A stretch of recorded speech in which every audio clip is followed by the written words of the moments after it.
Everyone, welcome back to my YouTube channel. So आज हम next topic पढ़ने जा रहे हैं, some basic concept of chemistry का, which is mole concept and this is very important. तो सबसे पहले वन मोल क्या होता है? वन मोल होता है 6.023 × 10⁻23। This number is one mole. ठीक है, ये नंबर किसी भी चीज़ का हो सकता है। आपका अगर हम जनरल सेंस में बात करें, केमिस्ट्री से थोड़ा हट के, तो वन मोल आप कह सकते हो कि इतने पेन्स, इस नंबर के पेन्स, कि 6.023 × 10⁻23 पेन्स या कॉपीज, पेंसिल्स, कुछ भी। लेकिन जब हम केमिस्ट्री में बात करते हैं, ठीक है, तो हम इनको लेते हैं कि one mole that is equal to इस नंबर के इक्वल एटम्स। या तो हम एटम से डील करते हैं, या हम मॉलिक्यूल से डील करते हैं, या हम आयन से डील करते हैं। ठीक है, तो ठीक है, ये तो हम समझ गए। लेकिन नंबर ऑफ मोल्स निकालते कैसे हैं? अब जो थोड़े सिर्फ एक ही मोल होगा हर जगह नहीं, ज़्यादा भी हो सकते हैं। कई बार हम ऐसा सोल्यूशन बनाते हैं जिसमें ज़्यादा मोल्स होते हैं। ठीक है, तो नंबर ऑफ मोल्स, अगर हमें कुछ अमाउंट दिया है या कुछ पार्टिकल दिए हैं, तो नंबर ऑफ मोल्स कैसे निकाल सकते हैं हम? तो इसके भी काफ़ी 2-3 वेज हैं। ठीक है, सो फर्स्ट जो वे है नंबर ऑफ मोल्स निकालने का, ठीक है, नंबर ऑफ मोल्स निकालने का जो पहला वे है, वो फॉर्मूला है हमारा, that is given mass over molar mass. अब ये फॉर्मूला आया कैसे?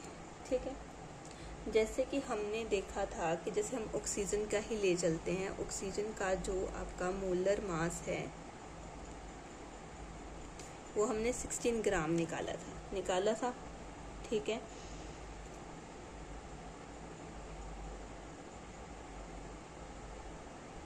तो हम ये कह सकते हैं कि जो 16 ग्राम ऑक्सीजन वो किसके इक्वल है? वन मोल के इक्वल है। ठीक है, तभी हमने मोलर मास बोला था, पिछले लेक्चर में हमने ये करा हुआ है। लेकिन 1 ग्राम का अगर हम देखें तो 1/16 मोल्स हो जाएंगे। ठीक है, और अगर हमें कुछ गिवन मास दिया हो, ठीक है, गिवन मास हम ले लेते हैं 2 ग्राम, लेट इट टू बी 2 ग्राम। ठीक है, तो 2 ग्राम में हम कितना निकाल सकते हैं? तो 1/16 × 2, तो ये 2/16 ही हो गया। तो ये क्या है? गिवन मास है। ठीक है, और ये नीचे वाला क्या है? मोलर मास है। ठीक है, तो हमने क्या किया, हमने बोला इतना लिखने के बजाय हम एक फॉर्मूला अच्छा सा याद कर लेते हैं, जो है given mass over molar mass. कि हमें कोई मास गिवन है कि 2 ग्राम में निकालो, 8 ग्राम में निकालो। ठीक है, तो हम जस्ट गिवन मास 8 ग्राम डाल के, जो जिसका भी पूछा हो, जिस भी एलिमेंट का, जिस भी मॉलिक्यूल का, तो हम नीचे उसका मोलर मास डाल के हम जस्ट ये कैलकुलेट कर देंगे। अब हमने क्या करना है, आप इसको इस तरह से याद रखिए। यहाँ पे आपका गिवन मास है, ठीक है, गिवन मास है एंड इस, और यहाँ पे आपके मोल्स हैं। ठीक है, तो अगर हमने गिवन मास से मोल्स की तरफ जाना है, ठीक है, तो हम डिवाइड करेंगे किससे? मोलर मास से। और जब हमने मोल से गिवन मास की तरफ आना है तो हम मल्टीप्लाई करेंगे इससे? मोलर मास से। आप इस वे में याद रखिए, ठीक है, आसानी से हो जाएगा। अगर हम एग्जाम्पल करते हैं, ठीक है, एग्जाम्पल ले लेते हैं, तो 10 ग्राम CaCO3 अगर हम लें, ठीक है, तो कैल्शियम कार्बोनेट होता है, ये इसका मोलर मास होता है हमारे पास, दैट इज 100 ग्राम। ठीक है, हमने पिछले लेक्चर में करना सीखा है, सब कुछ करना सीखा है। जिसको नहीं पता है मोलर मास, वो पिछले फर्स्ट लेक्चर को आप देख सकते हो। ठीक है, sorry for this. And given mass हमें कितना दिया है? 10 ग्राम। ठीक है, गिवन मास इज कितना? 10 ग्राम। तो जस्ट हमने नंबर ऑफ मोल्स निकालने हैं। ऊपर फॉर्मूला आपको दिखा दिया है, given mass over molar mass कैसे बना है वो भी बता दिया है। ठीक है, तो नंबर ऑफ मोल फर्स्ट डालिए, सब कुछ है। गिवन मास 10 है, मोलर मास 100 है, तो आपके नंबर में 0.1 मोल्स आ जाएंगे आपके। ठीक है, ऐसे ही अगर एक और एग्जांपल ले लें हम, दैट इज 15.8 ग्राम KMnO4। तो जस्ट सबसे पहले आपको इसका मोलर मास निकालना पड़ेगा विच इज इक्वल टू 158 ग्राम। कैसे निकालोगे? जस्ट जो इसका मोलिकुलर मास होगा उसके आगे ग्राम लगा दीजिए, ठीक है। अब this is molar mass and this is given mass, just आपको क्या करना है, डिवाइड करना है एंड नंबर ऑफ मोल्स जो हैं वो आ जाएंगे। तो ये भी आपके 0.1 मोल्स के इक्वल ही आ गए, ठीक है।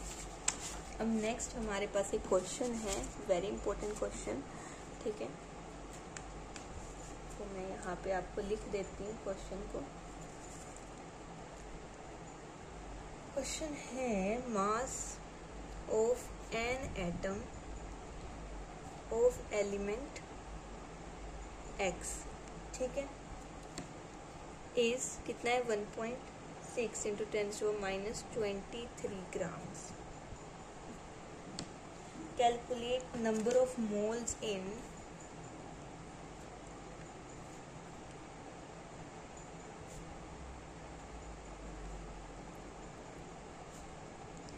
mm, 192 kg of it. अब यहाँ पे देखिए आपकी गिवन मास आपको केजी में दिया हुआ है, लेकिन अगर मोलर मास हम ग्राम में ले रहे हैं तो हमें ये भी ग्राम में ही लेना पड़ेगा, क्योंकि हमें यूनिट्स को क्या करना होता है, सेम रखना होता है। तो नंबर ऑफ मोल्स हम यहाँ पे निकालें, वो आ जाएंगे, अगर इसको हम चेंज करेंगे ग्राम में तो ये आ जाएगा इतना ग्राम, ठीक है, ये इतना ग्राम हो गया अपॉन। अब यहाँ पे देखिए ट्रिकी बात ये है कि यहाँ पे जो ये मास दिया है वो एक एटम का है। क्वेश्चन को ध्यान में देखिए कि एलिमेंट एक्स है, उसके एक एटम का मास 1.6 इंटू 10⁻23 ग्राम दिया है।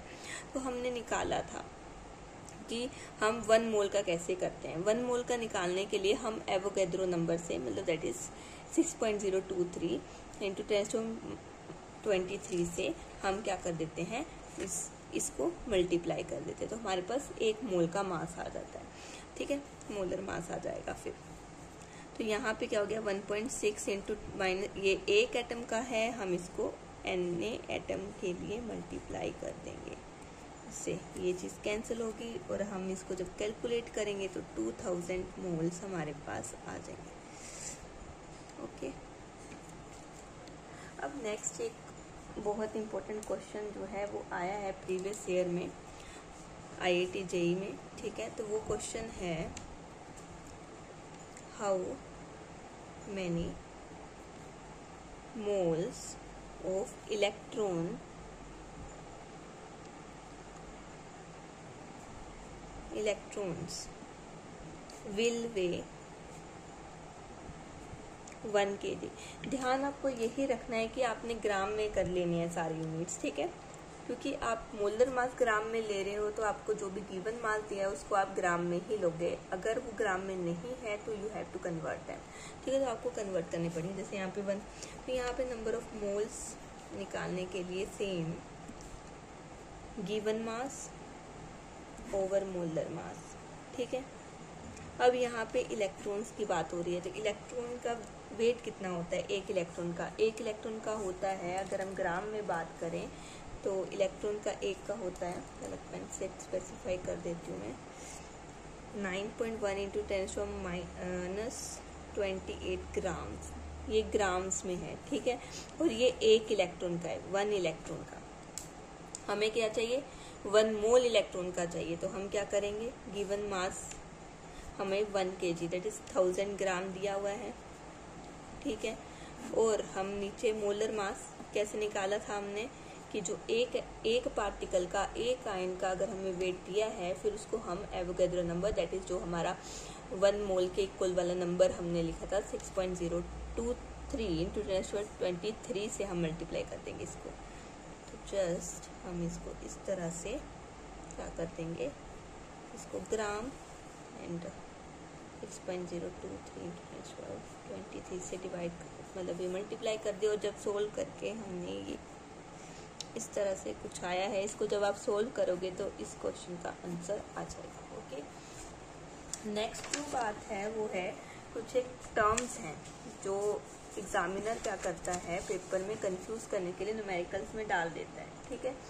वो टर्म्स आपको इम्पोर्टेंट टर्म्स आपको पता होनी चाहिए।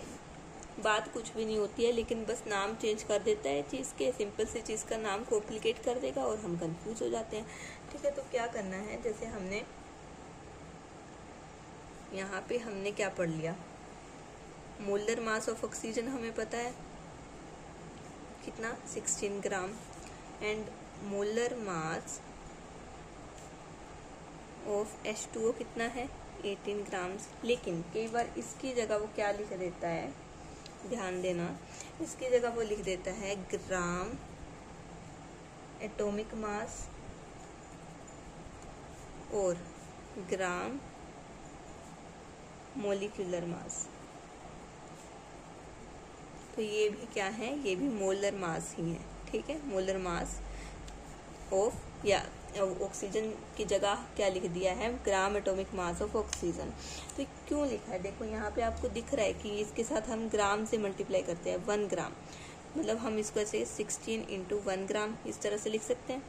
तो जब ये मल्टीप्लाई होगा तो 16 ग्राम ही आएगा, तो ग्राम एटॉमिक मास इसलिए लिखा गया है। तो ये मोलर मास ही होता है। ठीक है, नेक्स्ट जो चीज़ वो कंफ्यूज करता है वो है नंबर ऑफ ग्राम एटम। ठीक है, और नंबर ऑफ ग्राम मोलिक्यूल। ठीक है, तो ये जो हैं ये नंबर ऑफ मोल्स ही होते हैं, इसी के नाम से अलग अलग नाम दे दिए हैं। एटम का अगर बात चलिए तो number of gram atom, molecule की बात चलिए तो नंबर ऑफ ग्राम मोलिक्यूल। तो ये नंबर ऑफ मोल्स ही होते हैं।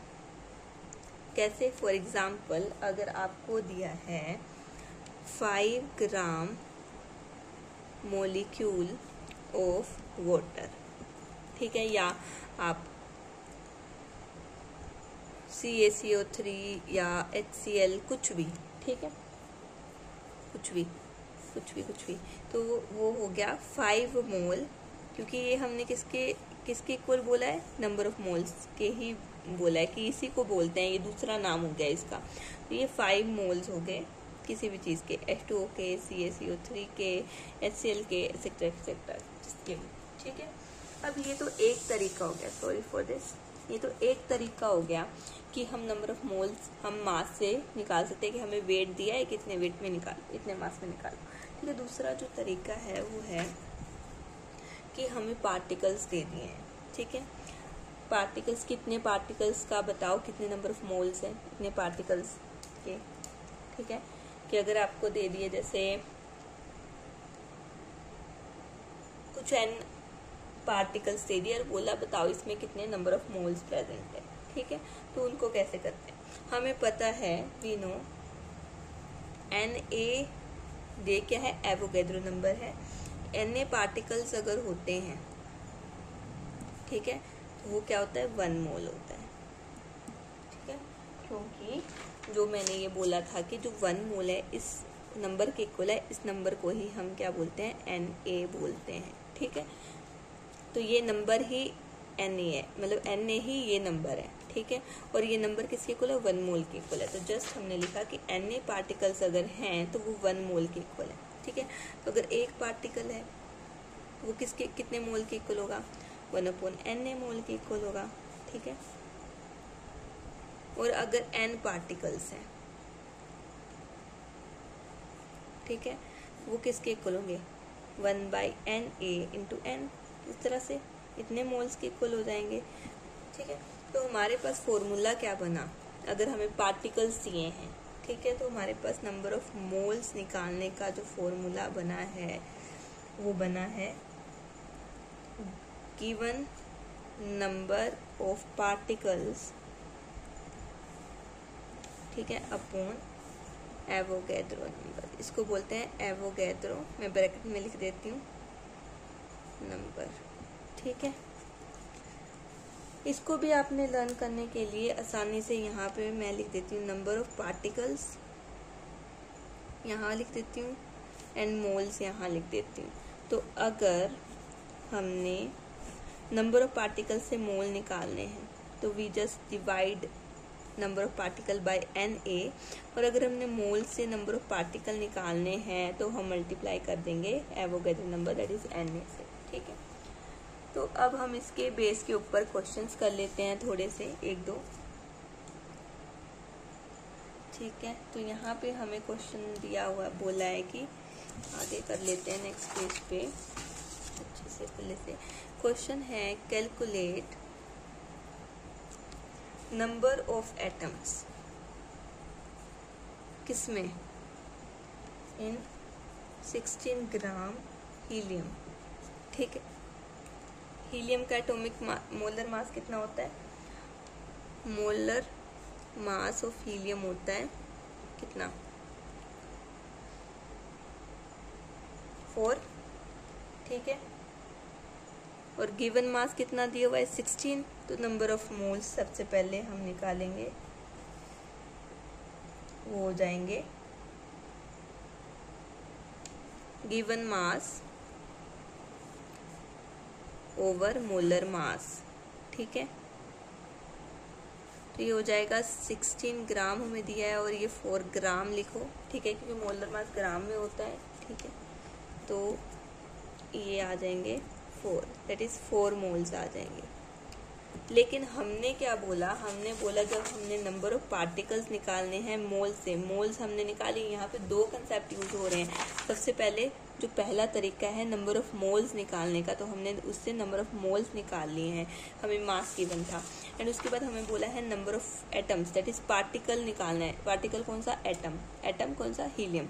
ठीक है, तो वो निकालना है, तो हमने जस्ट एवोगैड्रो नंबर से मल्टीप्लाई कर देना है। तो नंबर ऑफ पार्टिकल्स वो आ जाएगा 4 × Na।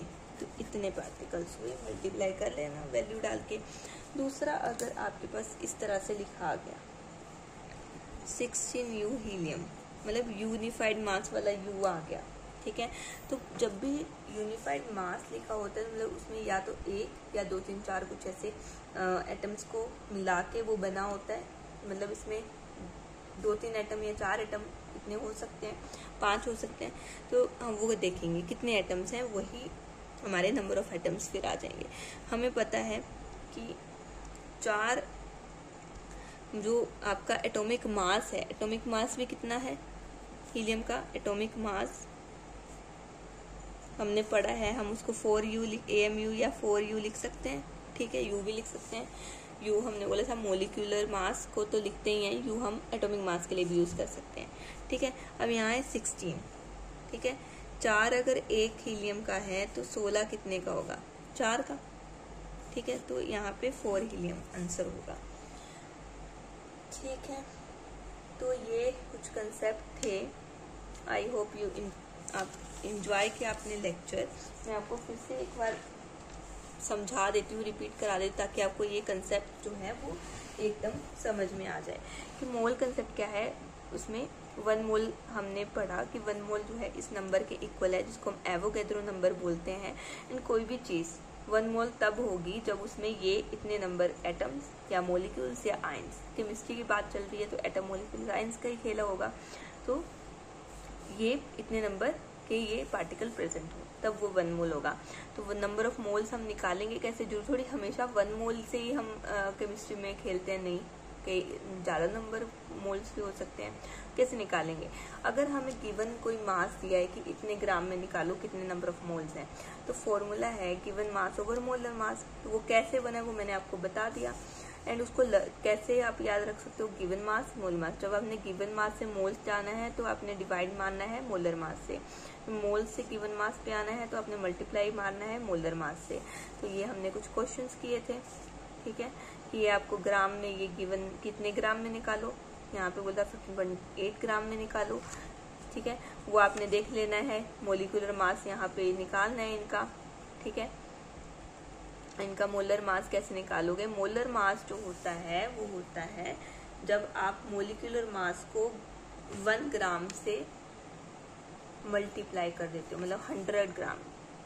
ठीक है, मतलब यहाँ पे बच्चे क्या कंफ्यूज होते हैं, मैं आपको यहाँ पे बताती हूँ। मोलिकुलर मास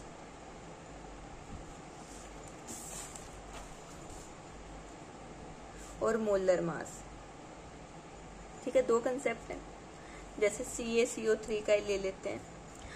अगर हमने इसका मोलिकुलर मास निकालना है तो वो 100 U होगा। ठीक है, 100 U। और अगर हमने इसको 100 ग्राम लिख दिया तो वो मोलर मास हो गया। समझ गए? और ये हो गया 1 मोल का। ठीक है, बाकी ज़्यादा मोल्स का निकालना है तो वो फॉर्मूला ही है, मैंने बताया है कि ज़्यादा मोल्स का निकालना है तो आप यहाँ से जस्ट मल्टीप्लाई कर दो जितने नंबर ऑफ मोल्स हैं। 2 हैं तो 2 से, मोलर मास को 2 से मल्टीप्लाई कर दो, जस्ट इतना। अब उसके बाद फिर हमने ये न्यूमेरिकल किया था, जिसमें हम बोला था कि एक एटम जो है उसका मास अगर इतना दिया है तो बताओ इतने में कितना मोल है। तो हमें सबसे पहले 1 मोल का मास निकालना पड़ेगा। हमें सिर्फ एक एटम का दिया है तो जस्ट हम जो एवोगैड्रो नंबर है जो हमारा 1 मोल के इक्वल है उससे हम इस मास को मल्टीप्लाई कर देंगे। ठीक है, एंड इसमें निकालना तो गिवन मास ये है, ये मोलर मास आ गया एंड देन निकल गया हमारे पास। ये क्वेश्चन नेक्स्ट था। उसके बाद ये इंपॉर्टेंट टर्म्स मैंने बताई थी कि ग्राम एटॉमिक मास या ग्राम मोलिकुलर मास क्वेश्चन में दिख जाए और आपको कंफ्यूजन हो तो जस्ट वो क्या होता है, वो मोलर मास ही होता है। Don't be confuse. उसके बाद मैंने ये बोला आपको कि अगर नंबर ऑफ ग्राम एटम या नंबर ऑफ ग्राम मोलिक्यूल अगर दिया हो, ठीक है, क्वेश्चन में, तो वो जस्ट कंफ्यूज करने के लिए ऐसे ऐसे वर्ड्स यूज करते हैं तो वो भी नंबर ऑफ मोल्स के इक्वल्स ही होते हैं। जैसे एग्जांपल 5 ग्राम मोलिक्यूल आपको दिए हुए हैं किसी भी चीज़ के तो 5 मोल ही होंगे उस चीज़ के।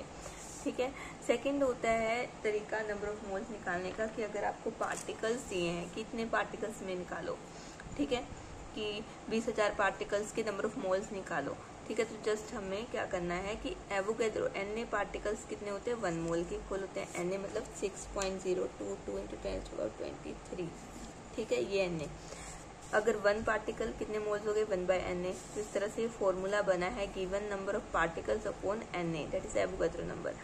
जब आप गिवन नंबर ऑफ पार्टिकल्स को एवोगैड्रो नंबर से डिवाइड मारेंगे तो नंबर ऑफ मोल्स आ जाएंगे। इसको भी हम इस तरह से क्या कर सकते हैं, एक तरफ नंबर ऑफ पार्टिकल्स लिखा, एक तरफ मोल्स लिखा। अगर हमने नंबर ऑफ मोल्स निकालने हैं नंबर ऑफ पार्टिकल्स से तो Na से डिवाइड मारेंगे, मोल्स से नंबर ऑफ पार्टिकल निकालने तो मल्टीप्लाई मार देंगे Na से। अब क्वेश्चन देखा हमने कि हमने 16 ग्राम में हीलियम में हमने क्या निकालना है, नंबर ऑफ एटम। तो सबसे पहले हमें दो टॉपिक यहाँ पे यूज हो रहे हैं। पहले तो हमें ये गिवन मास दिया, यहाँ से हम नंबर ऑफ मोल्स निकालेंगे। फिर जब मोल्स निकल जाएंगे देन ये वाला फॉर्मूला हम लगाएंगे, ये नंबर ऑफ पार्टिकल या एटम निकालने हैं। ठीक है, और यहाँ मोल्स हैं, मोल्स हमें पता है, मोल से हम जा रहे हैं नंबर ऑफ पार्टिकल्स तो मल्टीप्लाई कर देंगे Na से। ठीक है, पीछे वाले ये जो फ्लो चार्ट हमने बनाया था इसी से हम जाएंगे। ठीक है, और अगर आपको 16U दिया हो, यूनिफाइड मास दिया हो, दिस इज क्या, यूनिफाइड मास। यूनिफाइड मास का मतलब होता है कि उसमें 2, 4, 5 एटम्स, थोड़े से एटम्स प्रेजेंट हो। ऐसे नहीं होगा कि बहुत ज़्यादा एटम्स प्रेजेंट हो यहाँ तो। ठीक है, यहाँ 4 × Na एटम्स आ चुके हैं 16 ग्राम में। तो आप जब आप इससे मल्टीप्लाई करोगे 4 × क्या हो जाएगा बताती हूँ, 4 × 6.022 × 10⁻23 एटम्स आ जाएंगे ये। ठीक है, जब इसको मल्टीप्लाई करोगे तो बहुत ज़्यादा बड़ा नंबर हो गया। लेकिन जब आप U लिखते हो मतलब उसमें 2, 3, 4 एटम्स ही होते हैं। तो देखो अगर एक हीलियम का एटॉमिक मास 4 है, ठीक है, तो 16 का कितना होगा, वो 4 हीलियम का 16 मास होगा। ठीक है, ये यूनिफाइड मास। तो यही क्वेश्चन था, बस ये समझ लेना कि यूनिट्स का ही खेला है, थोड़ा सा कंफ्यूज मत होना। ठीक है, आई होप आपको समझ आ गया है आज का लेक्चर और इसको अच्छे से प्रैक्टिस करना। ठीक है, थैंक यू, वेट इट।